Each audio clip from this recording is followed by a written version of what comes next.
Hello, how are you? Once again, I welcome the students of 9th Standard English Medium for my class of Social Science.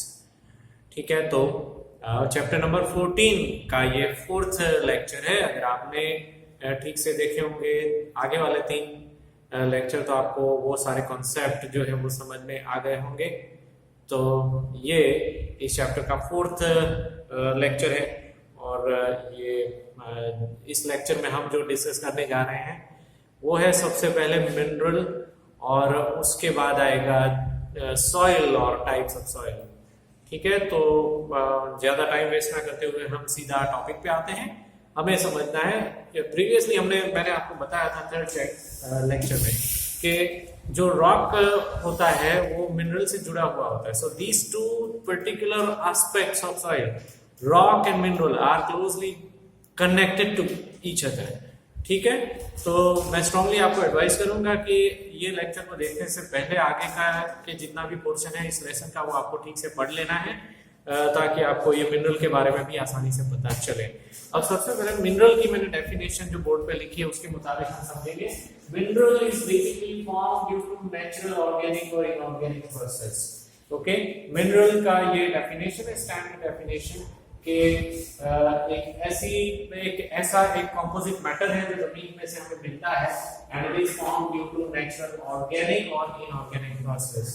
ये mineral का standard definition है। उसके बाद हम आगे बढ़ते हैं कि कौन कौन से हम एग्जाम्पल यहाँ पे दे सकते हैं जिसको हम मिनरल कह सकते हैं। Minerals are like found in different forms. Okay, आपको ये समझना भी बहुत जरूरी है कि मिनरल जो है वो एक ही टाइप या एक ही फॉर्म में नहीं पाया जाता है। वो सॉलिड, लिक्विड और गैसियस, ये तीनों फॉर्म्स में हमें मिलता है। और कुछ कॉमन एग्जांपल हम यहाँ पे दे सकते हैं कि like mineral such as iron and copper, जिसका हम बहुत भारी मात्रा में उपयोग करते हैं। आयरन और कॉपर के अलावा निकल, gold, silver etcetera. Okay, these minerals are found in igneous rocks. igneous rocks क्या होता है आपने प्रीवियस लेक्चर में समझ लिया है ठीक से। फिर भी आपको याद दिला दूं कि igneous rock जो है उसको प्राइमरी रॉक्स कहा जाता है। प्राइमरी रॉक इसलिए कहा जाता है क्योंकि रिसर्च के द्वारा ऐसा माना गया है कि वो सबसे पुराने, सबसे पहले यानी बने हुए रॉक्स थे। जमीन के अंदर जो कंपोजिट ऑर्गेनिक और इनऑर्गेनिक प्रोसेस होती है, केमिकल प्रोसेस होती है, उसकी वजह से बनने वाले सबसे पहले रॉक्स हैं। And that's why those rocks are known as igneous rocks. तो iron, copper, nickel, gold, silver, these minerals are found in igneous rocks. ठीक है, फिर आगे बढ़ते हैं। Coal, mineral oil and natural gas, ये भी बहुत वाइडली अवेलेबल होता है। ठीक है, और ये कुछ बहुत ही कॉमन एग्जाम्पल्स थे मिनरल के। अब सबसे मेन इस टॉपिक में हमें समझना है classification of minerals. Okay, mineral के कौन कौन से टाइप हैं और कुछ मिनरल्स के सब टाइप्स भी हैं, वो चीज हमें समझना है। सबसे पहले आता है, बोर्ड पे मैंने लिखा हुआ है, आप लिख सकते हो। There are 3 main classification of the minerals. Minerals are generally classified in 3 parts. Number 1 is metallic minerals, second one is non-metallic minerals, and the third one is energy resources. Okay, metallic minerals के भी 4 सब types हैं। metallic minerals जो है वो 4 type के होते हैं। Number 1 is precious metallic minerals। आपके हाथ में अगर बुक है तो आपको देखना है। ओके, प्रेशियस मेटालिक मिनरल्स, यहाँ पे सब टाइप्स में पढ़ रहा हूँ। मेटालिक मिनरल्स के पेज नंबर 110 के ऊपर आपको देखना है, और खास करके याद रखना है आपको आंसर, एग्जाम के आंसर लिखने के लिए। प्रेशियस मेटालिक मिनरल्स में गोल्ड, सिल्वर, प्लेटिनम वो आते हैं। इसको याद रखना बहुत आसान है क्योंकि एक जनरल कॉन्सेप्ट है, इसमें इतना कोई ज्यादा सोचने वाली कोई बात नहीं, कोई रॉकेट साइंस नहीं है इसमें। Second one is light metallic minerals, जिसमें मैग्नीशियम, बॉक्साइट, टाइटेनियम, ये लाइट मेटालिक मिनरल्स की कैटेगरी में आते हैं। थोड़ा सा आपको ये नामों को याद रखने में थोड़ा सा एफर्ट करना पड़ेगा। ठीक है, आगे बढ़ते हैं। मिनरल्स ऑफ जनरल यूज, जो हमारी जो रोजाना जिंदगी में हम लोग जो यूज करते हैं, वैसे जनरल यूज वाले मिनरल्स अभी अभी मैंने नाम दिए थे, आयरन और कॉपर, वो तो है ही। उसके अलावा लेड, याद रखिएगा, इसको लेड पढ़ना है, वो लीड नहीं है। कई लोग उसको लीड बोलते हैं, लीड नहीं है वो, क्योंकि मिनरल का नाम है इसलिए यहाँ पे उसको हम लेड से बोलेंगे। लीड भी होता है इसी स्पेलिंग में, लेकिन उसका मतलब और होता है। जब मिनरल के बारे में सोचते हैं तो it is pronounced as lead. उसके अलावा जिंक है, टिन है, निकल है, ये मिनरल्स ऑफ जनरल यूज में आते हैं। And then if we talk about the minerals of minerals used as alloys, okay, तो वो कैटेगरी में आएंगे limestone, chalk, asbestos, mica, fluorspar, gypsum, sulphur, diamond etcetera.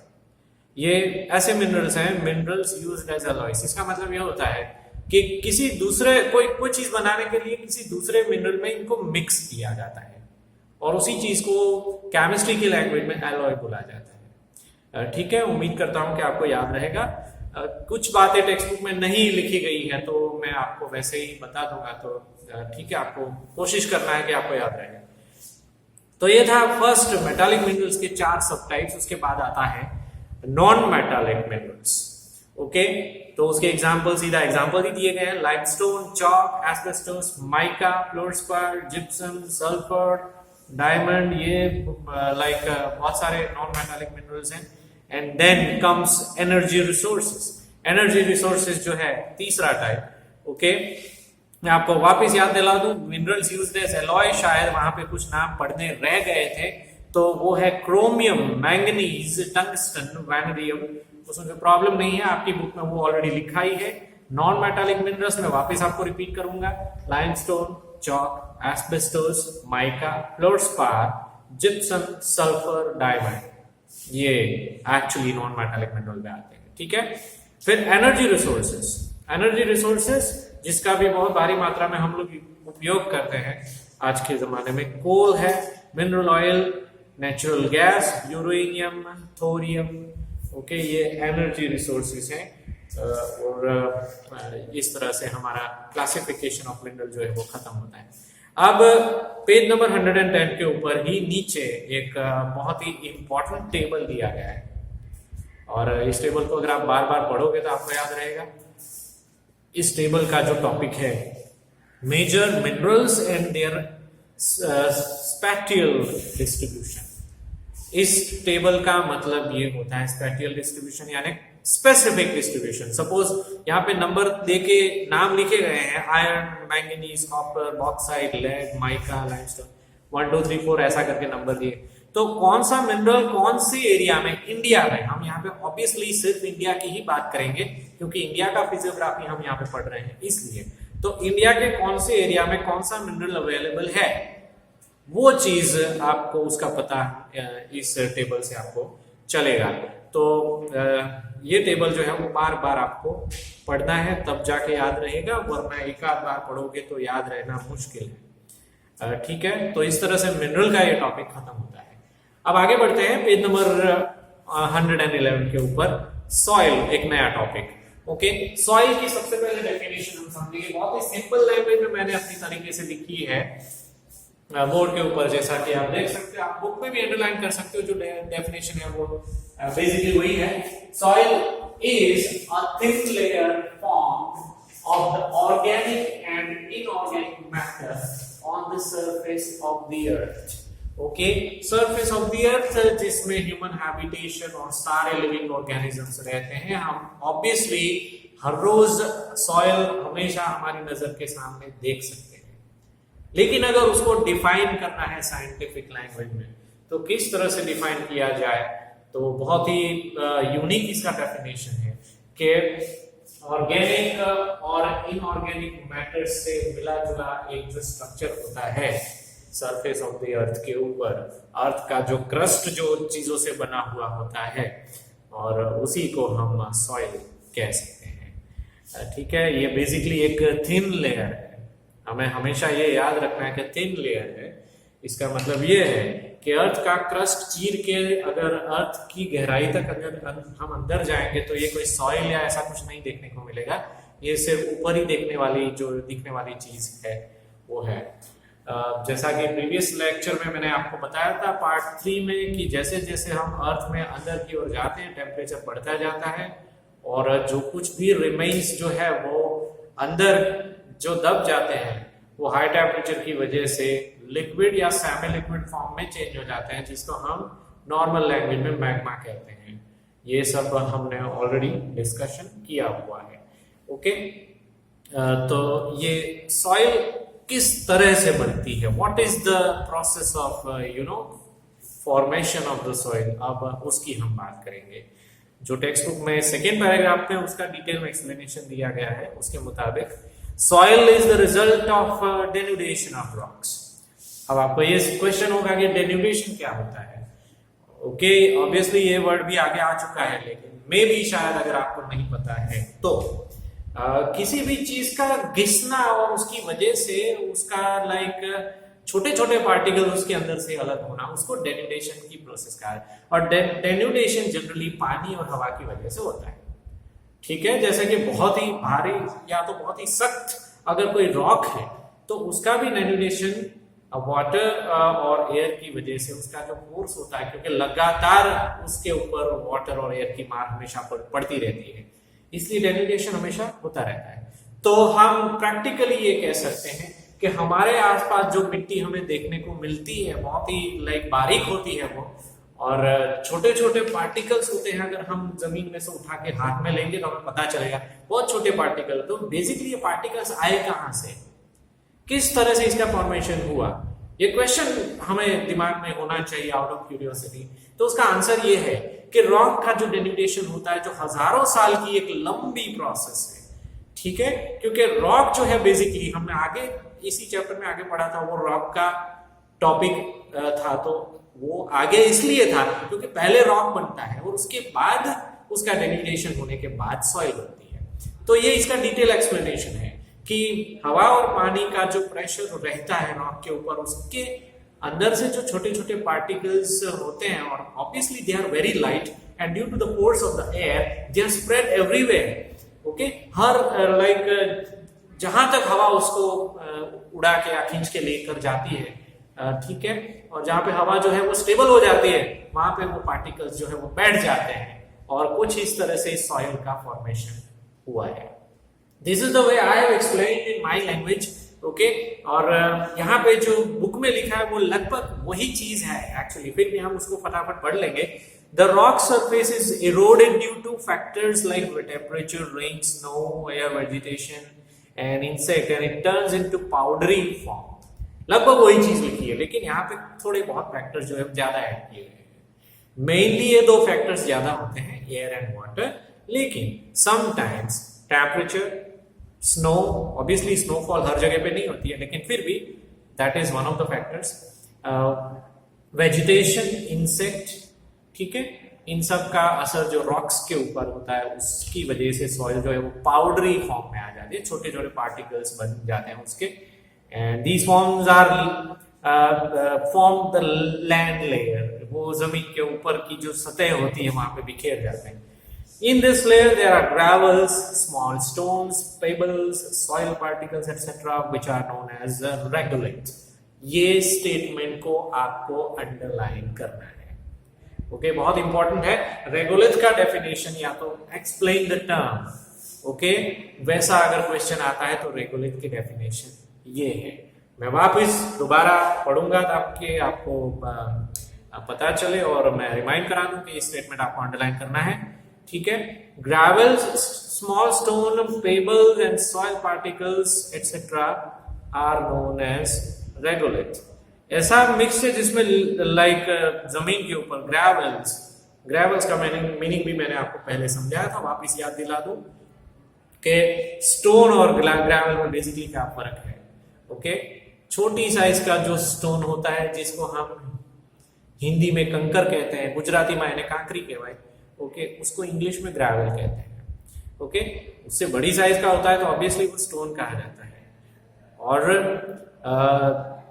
जो बहुत ही यूनिक टाइप के सी बीच के ऊपर या तो नदी के किनारे देखने वाले जो एक जिसको बोलते हैं ना स्लिपरी सरफेस वाले जो पत्थर मिलते हैं उसको पेबल्स कहा जाता है। ओके, तो ये सब मिला जुला जो स्ट्रक्चर होता है जिस जमीन में देखने को मिलता है उसको रेगोलिथ कहा जाता है। It contains only mineral contents, इसमें मिनरल्स ही होता है और कुछ नहीं होता है। Then the biotic matter air and water are mixed with it, हवा और पानी उसके अंदर घुल मिल जाते हैं और फाइनली हवा और पानी के जो फैक्टर्स जो है वो ऐड होते हैं, इसकी वजह से फाइनली इसमें से सॉइल बनता है। ओके, तो this was the detailed explanation about the soil formation. I am hoping that you would have understood it very well. Okay, लेकिन इतना एक्सप्लेनेशन काफी नहीं है, आपको पढ़ना भी पड़ेगा बार बार, तब जाके आपको पता चलेगा। अब आगे बढ़ते हैं और we are going to discuss the actually very important topic of this list, okay, that is the types of soil found in India। यहाँ पे बोर्ड पे मैंने लिखा हुआ है types of soil in India।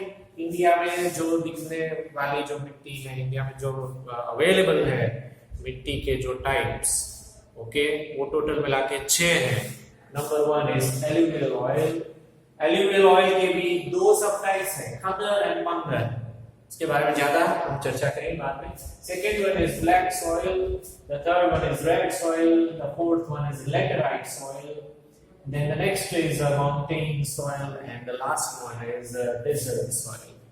कुछ नाम ऐसे हैं सॉइल के जो नाम से ही ऑब्वियस है। सपोज हम डेजर्ट सॉइल का नाम लेते हैं तो ऑब्वियसली जो डेजर्ट रीजन है, कुछ डेजर्ट रीजन है हमारे इंडिया में, राजस्थान है सपोज, फिर कच्छ का जो डेजर्ट है वो हमें तुरंत याद आ जाता है, तो ऑब्वियसली उनके बारे में बहुत ज्यादा चर्चा करने की जरूरत नहीं है। लेकिन यहाँ पे पेज नंबर 111 के ऊपर एक बहुत बढ़िया सा मैप दिया गया है, एक कलरफुल मैप है। ओके, वो मैप को आपको समझना है। अलग अलग कलर कोड देकर उस मैप में एक्सप्लेन किया गया है कि इंडिया के कौन से पार्ट में कौन से टाइप की सॉइल देखने को मिलती है। That is basically the the concept of explaining the types of soil which are found in the different areas of India। Okay, बहुत बढ़िया मैप है और बहुत इंपॉर्टेंट भी है एग्जाम के नजरिए से।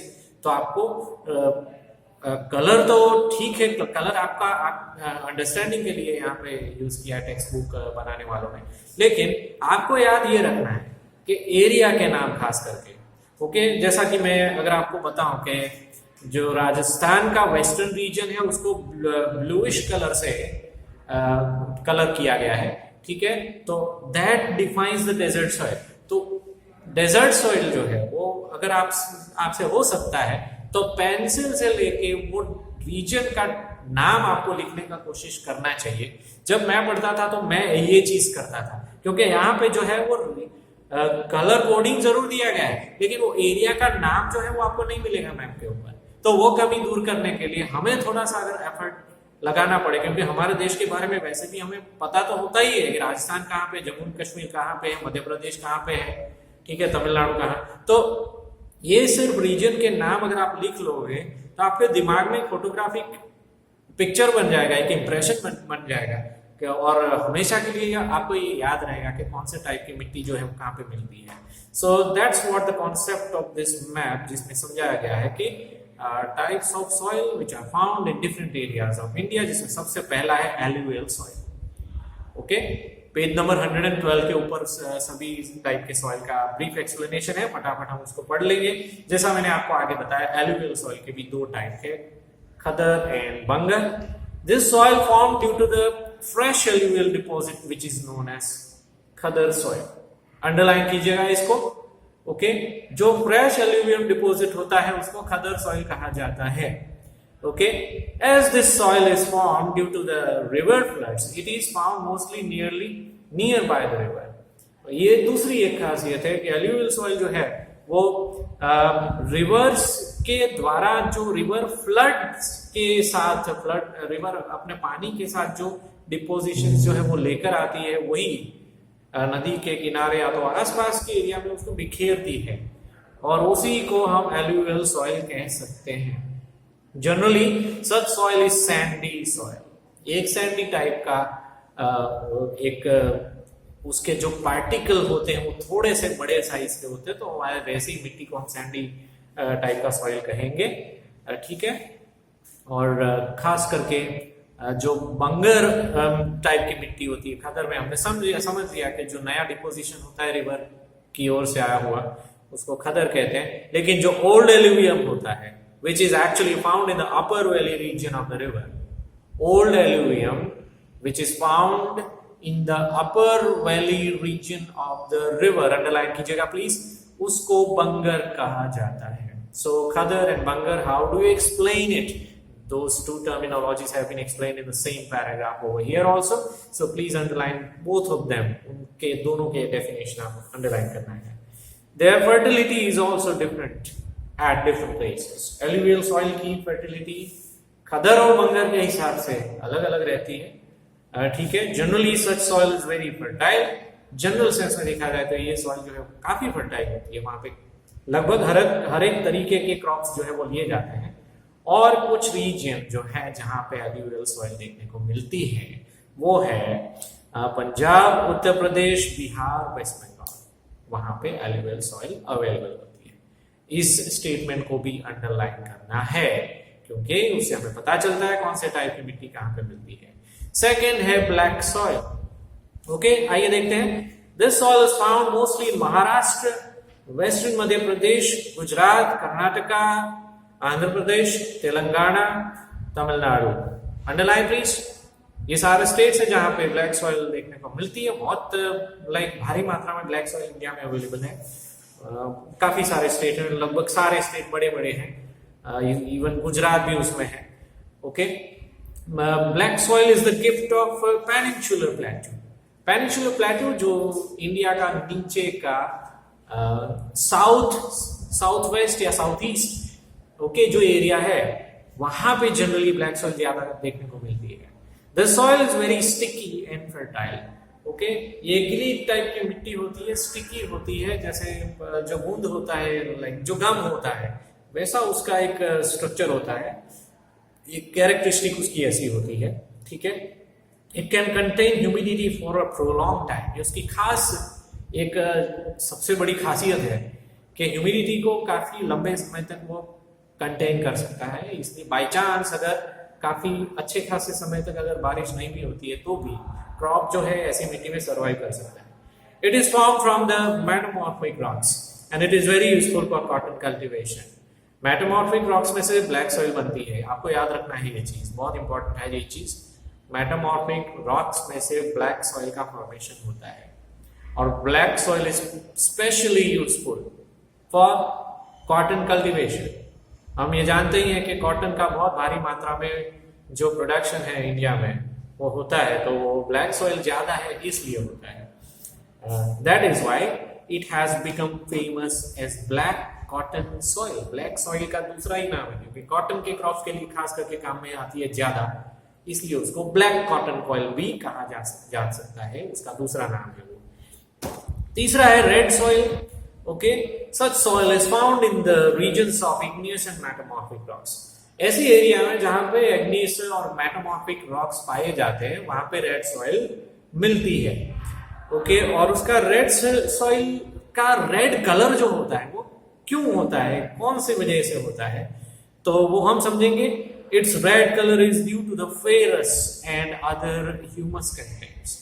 जो फेरस और ह्यूमस कंटेंट्स होते हैं उसके अंदर दोनों के बीच में जो केमिकल प्रोसेस होती है उसकी वजह से ये सॉइल का रेड कलर होता है, ठीक है। आपको याद रखना है ये चीज। और जनरली जहां पे ये सॉइल पाई जाती है वैसे स्टेट्स हैं गोवा, तमिलनाडु, कर्नाटका, आंध्र प्रदेश, उड़ीसा और झारखंड के कुछ पार्ट्स, वहां पे रेड सॉइल पाई जाती है। आगे बढ़ते हैं। Fourth one is laterite soil. Laterite soil थोड़ा सा यूनिक नाम है, समझते हैं उसको। Laterite soil develops as a result of excessive erosion by rain. जहां पे बहुत भारी बारिश होती है और सॉइल का बहुत ज्यादा इरोजन हो जाता है, सॉइल का भी इरोजन जो है वो होता रहता है और कंटिन्यूअस प्रोसेस है वो, और खास करके ज्यादा बारिश होती है तो ज्यादा सॉइल इरोजन होता है, तो हैवी रेन वाले एरिया में लेटराइट सॉइल देखने को मिलती है। Okay, the humus contents from the top soil descend into the lower strata which is called leaching. Underline it please. Erosion की वजह से जो सॉइल का इरोजन होता है, ठीक है, वो ऊपर वाले एरिया से, ऊंचाई वाले एरिया से वो नीचे खिसक के आ जाती है पानी का फोर्स की वजह से, ठीक है। और नीचे का जो कोई भी एरिया, बॉटम का एरिया होता है, वहां पे ये सेटल हो जाती है। इस प्रोसीजर को लीचिंग कहा जाता है, ठीक है। As the soil contains less humus it is less fertile, okay. इसमें ह्यूमिडिटी का कंटेंट कम होता है, इसलिए फर्टिलिटी उसमें इतनी ज्यादा नहीं होती है। उसके साथ the red sandstone contain iron and aluminium, उसमें मिनरल्स अवेलेबल होते हैं, वो बात अलग है, लेकिन फार्मिंग के लिए इतना ज्यादा काम की नहीं है। लेकिन फिर भी हमारे लिए यूजफुल इसलिए है कि आयरन और एल्यूमिनियम जो है वो ऐसी मिट्टी से बहुत भारी मात्रा में अवेलेबल होता है। The erosion of these rocks results into its red colour. ये भी थोड़ी बहुत देखा जाए तो, क्योंकि आयरन और एल्यूमिनियम दोनों इसमें मौजूद होते हैं, इसलिए रेड कलर का सॉइल होती है ये। लेकिन जो ओरिजिनल रेड कलर की सॉइल है वो थोड़ी बहुत फर्टाइल होती है, ये इतनी खास फर्टाइल नहीं होती है, सिर्फ इसमें मिनरल अवेलेबल होता है, ठीक है। Such soil is found in the mountainous region, खास करके जो पहाड़ी एरियाज होते हैं वहां पे देखने को मिलती है, खास करके Deccan, Karnataka, Kerala, Odisha and some parts of north east, okay. वहां पे लैटराइट सॉइल अवेलेबल है। माउंटेन सॉइल ये फिफ्थ टाइप है, ओके। नाम से ही बहुत क्लियर है कि ऊंचाई वाले पहाड़ी एरिया में जो देखने को मिलती है वैसी जो मिट्टी होती है उसको हम माउंटेन सॉइल कहेंगे। Humus content is more due to the forest, ऊंचाई वाला एरिया जहां पे ह्यूमन हैबिटेशन कम होता है, लोग रहने वाले कम होते हैं, फॉरेस्ट ज्यादा होते हैं, ठीक है, इसलिए वहां पे ह्यूमिडिटी का लेवल अच्छा खासा होता है। लेकिन वो डिपेंड करता है, कुछ माउंटेनियस रीजन ऐसे भी है जहां पे फॉरेस्ट नहीं है, तो वहां पे ह्यूमस कंटेंट भी कम है। फॉरेस्ट जहां पे ज्यादा होता है वहां पे मिट्टी के अंदर ह्यूमस कंटेंट ज्यादा होता है। एग्जाम्पल है, such soil on Shivalik range is less fertile and less developed. Shivalik range में जो ये सॉइल पाई जाती है, माउंटेनियस सॉइल, वो कोई खास इतनी फर्टाइल नहीं है, क्योंकि वहां पे जंगल ज्यादा नहीं है। The soil is sandy and porous and does not contain humus. वहां की मिट्टी जो है वो रेत की तरह होती है, नदी के आसपास जो मिलती है हमें, जो सैंडी टाइप की सॉइल, वैसी मिट्टी है ये, ठीक है। और ह्यूमिडिटी का कंटेंट उसमें बहुत कम होता है। And such soil is found in the mountainous region of countries such as Meghalaya, okay, Meghalaya, Arunachal Pradesh, eastern hill ranges, जहां जहां पे भी पहाड़ी एरिया है। दूसरे स्टेट्स भी हैं, उत्तराखंड, हिमाचल प्रदेश, जम्मू एंड कश्मीर, ऐसे ऐसे एरिया में माउंटेनियस सॉइल जो है वो पाई जाती है, ठीक है। इसको याद रखना बहुत मुश्किल नहीं है, सिर्फ हम थोड़ा सा सोचेंगे तो भी कॉमन लॉजिक से हमें याद आ जाएगा कि ऐसे कौन कौन से स्टेट हैं जहाँ पे हिली एरियाज और माउंटेनियस रीजन्स पाए जाते हैं, तो ऑब्वियसली वहां पे माउंटेन सॉइल्स मिल सकती है। और लास्ट टाइप है डेजर्ट सॉइल, उसको भी समझना बहुत आसान है। Such soil is found in the arid and semi arid regions of Gujarat, Rajasthan, Punjab and Haryana. Arid और सेमी एरिड रीजन, ओके, उसका मतलब ये होता है एरिड यानी कि एक सूखा प्रदेश जहां पे बारिश बहुत कम होती है या तो फिर बिल्कुल नहीं होती है, ऐसी जगह पे। और सेमी एरिड रीजन बहुत कम मात्रा में जहां पे बारिश होती है, खास करके वैसी जगह पे डेजर्ट सॉइल अवेलेबल होता है, जो कि ऐसे एरिया है। गुजरात का कुछ एरिया जो मैंने आपको आगे बताया था, कच्छ का जो प्रदेश है, डिस्ट्रिक्ट है कच्छ, वहां पे, राजस्थान का बहुत बड़ा एरिया है वो, पंजाब में भी एक अच्छा खासा छोटा मोटा रण है, हरियाणा में भी है। ऐसे 4 स्टेट के नाम आपको याद रखने हैं, ओके। कुछ मिनरल्स इसमें अवेलेबल होते हैं, लेकिन अदरवाइज फार्मिंग के लिए कोई अच्छी सॉइल नहीं है ये, okay. The soil here is more alkaline and has less humus content, okay. Agriculture has been made possible in such soil only through irrigation. Agriculture वैसे नेचुरली पॉसिबल नहीं है, लेकिन अगर इरिगेशन का फैसिलिटी वहां पे अवेलेबल करवाया जाए गवर्नमेंट के द्वारा, तो थोड़ा बहुत एग्रीकल्चर पॉसिबल नहीं है, मीन्स होता है, लेकिन बहुत मुश्किल होता है। बेसिकली डेजर्ट सॉइल में एग्रीकल्चर करना बहुत मुश्किल होता है, क्योंकि ऑन एन एवरेज अगर सर्वे किया जाए तो इंडिया की डेजर्ट सॉइल में जो बारिश होती है, ओके, वो नॉर्मल रेन के मुकाबले सिर्फ 10% होती है. So obviously it's very difficult to carry on with the agricultural activity over there. तो इस तरह से हमने समझा कि there is a large diversity in the soils of the nation and it is seen due to the diversity in climate and relief features. Okay, इसी statement के साथ हमारा ये लेसन, हमारा ये पूरा चैप्टर यहाँ पे खत्म होता है. ओके, इस चैप्टर को समझाने के लिए पूरे 4 लेक्चर्स हैं, तो ये उसका ऑब्वियसली आखिरी पार्ट था.